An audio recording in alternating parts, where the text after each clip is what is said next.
안녕하세요. 정신 나간 어머님 때문에 이혼한 여성입니다.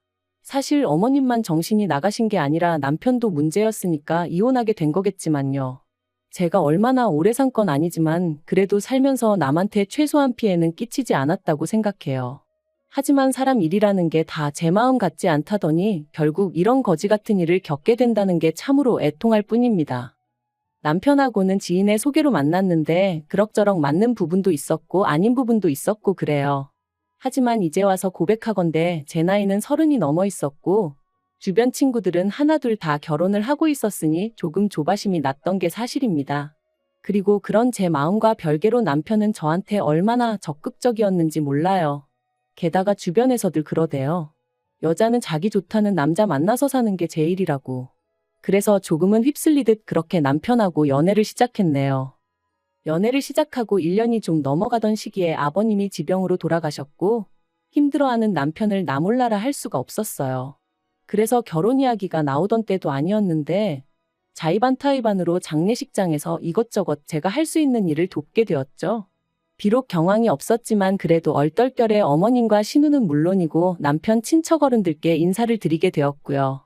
그리고 그때 제가 의도한 것은 아닌데 다들 저를 좋게 봐주셨던 모양이에요. 이후로 계속해서 남편더러 저를 놓치면 안 된다, 저랑 언제 결혼할 거냐 하며 물어오셨다고 했거든요. 그리고 단지 그 이유 때문만은 아니겠지만 사귄 지 2년 차가 넘어가자 남편이 저에게 프로포즈를 해왔고 그렇게 저희는 부부의 연을 맺기로 하였습니다. 결혼을 약속했을 당시 남편은 시부모님과 함께 살고 있었고 저는 자취를 하고 있었어요. 저희 친정은 서울에서 3시간 정도 떨어진 곳에 있다 보니 서울에 있는 대학에 진학한 이후로는 어쩔 수 없는 선택이었죠. 그래서 신혼집 이야기가 나왔을 당시 시댁에서 1억을 해주겠다 했고 저도 거기다 제 전세 보증금이었던 6천을 보태기로 했네요. 부족한 건 대출을 받기로 했고요. 참고로 남편은 돈이 생기는 족족 자기가 운영하던 가게에 쏟아붓고 있었기에 따로 모아둔 돈이 없었어요. 아무튼 이후로 몇 주간 이리저리 발품 팔아 마침내 저희 예산에 꼭 맞는 집을 찾았습니다. 부동산 중개인분도 놀라셨을 만큼 괜찮은 조건이었기에 남편과 상의 끝에 계약금 500까지 걸었고요. 그런데 어머님이 보내주시겠다던 1억이 가타부타 말도 없이 계속해서 늦어지는 거예요. 그리고 더는 집주인이 기다려주지 못한다고 통보를 해왔을 무렵 어머님이 저에게 따로 연락하셔서 말씀하시길 급하게 돈 쓸 곳이 있어서 그 1억을 쓰셨다는 겁니다. 짜증나고 어이없고 황당하기까지 하더라니까요. 하지만 어머님한테 따지고들 겨를도 없이 식은 코앞이고 당연히 그 집에 들어가서 살게 될 거라는 전제하에 계약해놓은 가정가구들도 있었거든요. 그러니 뭐부터 정리를 해야 하나 싶은 게 머릿속이 어찌나 복잡했는지 몰라요. 그리고 그렇게 계약을 파기하게 되다 보니 처음 계약금도 못 돌려받게 되었죠. 그래서 어쩔 수 없이 가뜩이나 빠듯한 예산이 더 빠듯해졌으니 예단을 생략하기로 했어요. 그런데 그런 저희 결정에 대한 어머님의 반응은 격렬했습니다. 그건 그거고 이건 이거라며 계약금 떼였다고 예단을 안 하는 게 어딨냐며 당신이 하나밖에 없는 아들 장가 보내면서 뭐 하나도 못 받는 게 말이 되냐. 그래서 참다 못한 저도 하나밖에 없는 아들 장가 보내시면서 아무것도 안 해주시는 건 말이 되냐고 따졌거든요. 그리고 이 일로 결혼 전부터 어머님하고 제 사이는 틀어지고 말았죠. 결국 당장 돈 문제가 꼬여버려서 신혼살림 차릴 집을 구하지 못했던 저희는 어쩔 수 없이 울며 겨자 먹기로 시댁에서 신혼생활을 시작해야 했습니다. 제가 무슨 말을 한 것도 아닌데 안방은 못 내주신다 하셔서 그러시라 했고요. 저희 친정에서는 빚이라도 내서 집을 해주시겠다 하셨지만 그건 제가 거절했어요. 어차피 남편이나 저 둘 다 맞벌이에 야근이 잦은 일이다 보니 집에서 보낼 시간이 많지도 않았고 돌이켜 생각해보면 저도 좀 오기가 났던 것도 같아요. 아무튼 남들 눈엔 어떻게 보였을지 몰라도 저는 반지하라도 저희 둘이 살만한 집을 구할 때까지만 머문다는 생각이었으니 크게 절망적이진 않았습니다. 그런데 그렇게 합가를 하고 한 달 정도 됐을 때였어요. 저에게는 여동생 하나가 있는데 제 여동생은 장학금을 받는 조건으로 고향에 있는 대학에 진학을 했었거든요. 하지만 직장만큼은 서울로 다니고 싶어 하더니 결국 서울에 있는 대기업으로 이직을 할 것 같다며 소식을 전해왔어요. 그리고 그날은 마지막 임원 면접을 하러 올라왔던 날이었는데 여동생이 언니 어떻게 사는지 슬쩍 보고만 가면 안 되겠냐 하더라고요. 친정부모님도 걱정 많이 하신다면서. 사실 어머님 댁이다 보니 집들이는 고사하고 친정부모님한테 한번 오시란 말도 못했던 게 사실이에요. 저희가 모시고 사는 것도 아니고 어쨌든 어머님 때문이긴 했지만 얹혀 사는 상황이었으니까요. 그런데 마침 그날 어머님도 약속 있으시다 하셨던 게 기억이 나서 그럼 잠깐 들리라 했습니다. 그런데 여동생이 저희 집에 오고 10분도 안 돼서 어머님이 오셨어요. 친구분하고 다투셔서 약속이 파토났다고 하시더라고요. 어머님이 제 여동생을 보시고는 저더러 시애미가 집 비우기가 무섭게 손님을 들이냐며 싫은 소리를 하셨고, 민망해진 제 여동생이 언니 나 그냥 갈게 하면서 나가는데 어찌나 속상하던지 결국 여동생한테 제대로 커피 한 잔 못 내려주고 보냈네요. 여동생이 가고 나서 저는 저대로 어머님한테 서운하다 보니까 그냥 방문 닫고 혼자 있었어요. 다른 집 며느리들은 이런 상황이었다면 어떻게 했을지 모르겠지만 저는 속이 좁은 사람이라 그런 건지 아무렇지 않은 척할 자신이 없었거든요. 그런데 그런 제 마음과는 상관없이 갑자기 어머님이 저희 방문을 확 여셨습니다. 그리고는 저더러 당신 방에 들어왔었냐는 거예요. 그래서 제가 거길 왜 들어가냐고 안 들어갔다 했습니다. 평소에도 어쩌다 빨래 정리해서 가져다 드릴 때 아니면 들어가는 일이 없고요. 그런데 어머님이 저더러 솔직히 말하라더니 당신 목걸이하고 반지가 없어졌다나요? 순간 이건 또 무슨 소린가 싶은 게 제가 어머님 목걸이하고 반지를 왜 가져가냐고 따졌어요. 그랬더니 그럼 맨날 화장대 위에 올려뒀던 게 어디로 갔겠냐며 그게 발이 달렸냐고 소리를 지르시는데 어이가 없었죠. 그래서 그걸 제가 어떻게 아냐고 그랬더니 너 그거 훔쳐서 네 여동생 줬지? 그러시는 거예요. 이땐 진짜 기도 안 차서 저도 제 동생도 보는 눈이 있고 취향이 있거든요. 해버렸어요. 그리고는 증거도 없이 저한테 이러시는 거 정말 실수하시는 거라고 소리를 질렀죠. 그리고 그때 남편이 집에 돌아왔습니다. 시계를 보니까 점심 장사 끝내고 브레이크 타임이라 들린 모양이더라고요. 어머님이랑 저랑 서로 핏대를 세우고 있는 걸 보고는 남편이 놀래서는 이게 다 무슨 일이냐길래 어머님이 내가 당신 물건을 훔쳤단다고 얘기하곤 주저앉아 버렸습니다. 그랬더니 남편이 어머님 떨어 정말이냐? 뭐가 없어졌냐? 증거 있으시냐 하고 묻대요. 그러니까 어머님이 억울하시다는 듯이 맨날 올려뒀던 게 저거 동생 왔다 가고 없어졌다고. 지 동생 준 게 분명하다며 아이고 그러시는데 남편이 어머님더러 어디에 두셨었냐 다시 한번 찾아보자 하고 모시고 들어가더니 10분도 안 걸려서 찾았다 소리가 들려오더군요. 그리고 발견된 장소는 황당하게도 어머님 핸드백 아니었어요. 하지만 저를 더 열받게 한 건 어머님은 끝끝내 당신의 잘못을 인정하지 않으셨다는 거예요. 오히려 계속해서 당신은 당신 핸드백 안에 그것들을 넣은 적이 없다 하시며 제가 궁지에 몰리니까 몰래 집어넣은 거라는 말도 안 되는 억지를 쓰셨으니까요. 그리고 저는 그런 어머님의 억지에 정말 넌떨머리가 났어요. 그래서 그날 밤 남편에게 어머님이 제대로 사과 안 하시면 이 집에서 더는 못 산다 했습니다. 땅굴을 파고 들어가서 사는 한이 있어도 이 집을 나가야겠다고요. 그리고 일주일이 지나도록 어머님은 결국 사과하지 않으셨어요. 얘기를 들은 신우가 자기가 대신 사과하겠다 했지만 제 마음은 풀어지지 않았죠. 결국 보다 못한 신우가 어머님한테 저한테 사과하시라고 말씀도 드렸다는데 아무 소용이 없었고요. 그래서 결국 분가했어요. 저희 어머님요?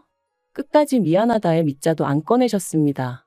오히려 당신이야말로 도둑고양이가 집에서 나가니 이제 맘 편히 두 발 뻗고 자겠다는 막말을 하시더라고요.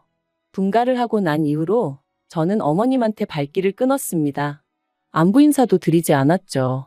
막말로 저를 도둑엑스 취급하시는 분에게 제가 뭐 한다고 전화해서 아양을 떨고 찾아뵙고 그래야 하나 싶었거든요. 그런데 어머님이 이런 이야기를 친척분들에게 하고 다니시며 제 험담을 하셨다는 걸 알게 되었습니다. 남편의 사촌형이란 사람이 진탕 술에 취해 저한테 전화해서는 자기 이모 불쌍한 사람이라고 저더러 그러지 말라고 막말을 퍼부었거든요. 진짜 그때 제 기분은 안 당해본 사람은 몰라요. 그런데 저를 더 서럽게 했던 건 남편이 보인 태도였습니다. 제가 남편에게 도움을 구했거든요. 당신이 좀 나서서 해명을 해달라고. 우리 와이프도 지금 마음에 쌓인 게 있어서 그렇다. 남들은 모르는 사정이 있다. 이 정도로만이라도 얘기 좀 해달라고요. 하지만 남편의 반응은 자기도 중간에서 너무 힘들다는 거였어요. 저더러 굳이 노인네한테 사과를 받아야 직성이 풀리겠냐면서 그냥 대충 넘어가면 안 되겠냐고. 어머님도 속으론 미안해하고 계실 거라나요? 그래서 이후로는 시댁 쪽 사람들이 저에 대해서 어떻게 생각을 하건 말건 관심을 끊었어요. 어디서 개가 짖냐? 하는 마음으로 마음대로 떠들어라 내버려뒀죠. 그러다 올 봄이었습니다. 어머님이 목욕탕에서 넘어지시면서 갈비뼈를 다치셨고 그로 인해 입원을 하셔야 된다더군요. 약간의 거동은 가능하신 상황이었지만 신우가 출근하고 나면 혼자 계셔야 하는 상황이었으니 차라리 병원에 계시는 편이 낫겠다 뭐 그렇게 얘기가 된 모양이 돼요. 그런데 황당한 건 남편이랑 신우가 저랑 어머님 사이를 뻔히 알면서 저한테 간병을 부탁하더라고요. 하루 종일 붙어 있어 달라는 건 아니었고 자기 둘이 들여다보지 못하는 시간대에만 와달라는 거였지만요. 어찌나 황당하던지 내가 여전히 화가 나 있는 걸 모르나 싶기도 하고. 그런데 또 한편으론 그래도 남편 어머니시고 어쨌든 몸이 아프시다는데 나 몰라라 하기가 마음에 걸리는 거예요. 그래서 어쩔 수 없이 알겠다 했네요. 병원에 갔더니 어머님이 저더러 누가 반긴다고 왔냐며 짜증을 내셨어요. 그리고 그런 어머님한테 저도 한마디 확 해붙일까 하다가 그냥 꾹 눌러 참았죠. 어머님 상대로 힘 빼기도 싫고 그냥 그럴 만한 가치도 못 느꼈다고 해야 할까요? 그래서 그냥 어머님이 뭘 하시건 간에 내내하면서 자리만 지키고 있었네요. 어머님이 매점에서 뭐 사와라 하고 심부름 시키실 때만 빼고는 계속 어머님 옆에 붙어 있었고요. 그러다 어느덧 남편하고 교대할 시간이 되어 주섬주섬 제 짐을 챙기고 있는데 어머님이 또 황당한 소리를 하셨습니다. 당신 지갑이 없어졌다는 거예요. 거기에 돈도 뭐 50만 원이나 들어있었는데 이게 무슨 일이냐면서 저더러 또 너냐입니다. 황당하고 어이가 없어서 웃음이 다 나오더라고요. 그래서 제가 또 누명을 씌우시냐, 도대체 왜 그러시냐 하고 한마디 했네요. 그러니까 어머님이 누명 같은 소리 한다면서 저더러 이번엔 못 빠져나간다고 가만 안 두겠다나요? 그리고 그때 남편이 병실로 들어왔습니다. 그래서 제가 남편더러 어머님이 또 시작이시라고 내가 이번엔 어머님 지갑을 훔쳤대 하고는 웃었죠. 그랬더니 어머님이 또다시 아이고 아이고 하시며 제가 당신 지갑을 훔쳐간 것도 부족해 당신을 미친 X 취급을 한다고 억울하다시는 거예요. 나오지도 않는 눈물을 쥐어짜내시는 게 어찌나 가관이던지. 그래서 제가 어머님 떨어 제발 좀 생쇼 좀 그만하시라고 그랬다니까요. 그런데 그때였습니다. 짐 챙겨 나가려는 제 머리채를 어머님이 낚아채셨거든요. 그리고는 저더러 도망가지 말라는데 정말이지 머리가 뜯겨나갈 듯이 아픈 것도 아픈데 억울하고 쪽팔려서 눈물이 다 나더라고요. 그런데 어머님 맞은편에 계시던 여사님이 저희 어머님더러 몇 편 내가 노망났냐 하시며 아까 지갑 침대 밑에 넣어놓고 왜 생사람을 잡냐고 혀를 차셨어요. 놀란 남편이 어머님 침대 밑에 손을 넣으니 정말로 거기서 지갑이 툭 떨어졌고요. 그리고 그제서야 어머님이 제 머리를 잡고 있던 손을 놓으시고는 그게 왜 거기서 나오냐며 당신은 모르는 일이라고 딱 잡아떼시는데 정말 분하고 열받고 욕이 목구멍 끝까지 올라오더라니까요. 남편이 어머님더러 도대체 왜 이런 짓을 하셨냐 추궁했고 어머님이 하신 말씀은 정말 저를 소름 끼치게 만들었습니다. 남편도 신우도 당신 말을 믿어주지 않으니 제 본색을 드러내게 할 생각이셨다나요? 저는 거기까지 듣고는 뒤도 안 돌아보고 병실에서 나왔습니다. 그리고 1층 하단 벤치에 앉아 얼마나 울었는지 몰라요. 도대체 얼마나 제가 미우면 그런 계획까지 세우고 행동에 옮기실 수가 있나 싶은 게. 그리고 그날 저녁 남편이 신우랑 같이 집에 돌아왔어요. 그리고는 저를 보더니 오늘 일은 일단 미안하게 됐다고 하더라고요. 그래서 나는 어머님한테 사과를 받아야겠다고 그렇지 않으면 그냥은 못 넘어간다 했습니다. 한 번도 아니고 두 번씩이나 그것도 처음에야 실수였다 치더라도 오늘은 정말 일부러 그러신 거니까 나는 그냥은 못 넘어간다고 무조건 사과를 받아야겠다 했죠. 그랬더니 남편이랑 신우가 아무리 그래도 어머님이 지금 환자신데 그럴 것까지 있냐는 거예요. 사람이 나이가 들고 아프면 마음도 약해져서 그런 실수도 할 수 있는 거 아니냐면서요. 그래서 제가 말도 안 되는 소리 하지 말라고 그런 식으로 둘러대는 당신이나 아가씨가 더 나쁘다 했어요. 하지만 남편은 계속해서 장모님이 그러셨어도 자기는 이해했을 거라는 말도 안 되는 소리나 하고 있고. 그래서 결국 남편에게 어머님한테 사과 못 받으면 당신하고도 못 살 것 같다 했습니다. 솔직히 이때만 하더라도 100% 진심은 아니었고 이 정도로 세게 나가면 남편도 아차 하고 뭔가 깨닫는 게 있겠지 싶었거든요. 그런데 남편 반응이 정말이지. 자기는 제가 이렇게 독한 줄 몰랐다면서 진짜 너무한다 소리만 계속 하대요. 그리고 그런 남편의 반응에 저는 정말 질려버렸습니다. 그래서 결국 정말 이혼 서류에 도장까지 찍게 되었죠. 물론 막판에서야 남편이 이렇게까지 해야겠냐며 저를 잡긴 했는데 그땐 제가 오만정이 다 떨어져서 남편이 꼴도 보기 싫더라고요. 어머님이야 말해 뭐해요. 솔직히 어머님이 정말 치매라던가 그런 거였으면 이해했을지도 몰라요. 하지만 정말 멀쩡한 양반이 말 그대로 저 골탕 먹이려고 그랬다는 게 용서할 수가 없었어요. 그런데 더 황당한 건 엊그제 남편한테 전화가 왔습니다. 어머님이 요새 입맛이 통 없다 하시면서 제가 담근 김치가 드시고 싶다 하시더래요. 맨밥에 그것만 있어도 밥이 꿀떡꿀떡 넘어갈 것 같다면서요. 그러면서 저더러 올해는 김치 안 담냐며 자기 좀만 주면 안 되냐는데 그래서 너 같으면 주겠냐 그랬습니다. 그랬더니 죽은 사람 소원도 들어준다는데 산 사람 소원 못 들어주냐길래 죽었든 살았든 내 알 바 아니니까 이딴 걸로 연락하지 말라고 그랬죠. 진짜 사람이 곱게 늙어야지. 나이 먹고 다른 사람도 아니고 가족한테 해코지를 하려 들었다는 게 지금도 생각만 하면 소름이 끼칩니다. 정말이지. 죽어도 소식 전하지 마세요.